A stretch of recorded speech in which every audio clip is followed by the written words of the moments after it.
ஐக்கிய தேசிய கட்சியின் தலைவர் ரணில் விக்ரமசிங்க கிரிபத்கொட நகரில் மக்களை தெளிவூட்டும் செயற்திட்டம் ஒன்றில் இன்று மாலை கலந்து கொண்டார். கிராமத்துக்கு கிராமம் வீட்டுக்கு வீடு என்ற ஐக்கிய தேசிய கட்சிக்கு புதிய உறுப்பினர்களை சேர்த்துக் கொள்ளும் செயற்திட்டத்தின் ஒரு கட்டம் ஐக்கிய தேசிய கட்சியின் தலைவர் ரணில் விக்ரமசிங்க தலைமையில் கிரிபத்கொட நகரில் இன்று நடைபெற்றது.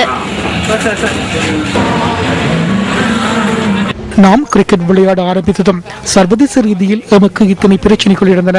அன்று புலிகளின் முகாம்கள் தமிழ்நாட்டில் இருந்தன.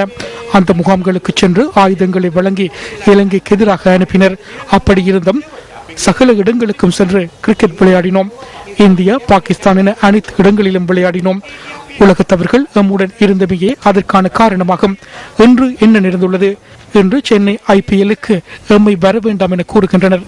இலங்கை அரசாங்கம் LLRC அறிக்கையை நடைமுறைப்படுத்தாத காரணத்தினாலேயே நாம் இந்த பிரச்சனையை எதிர்நோக்கியுள்ளோம்.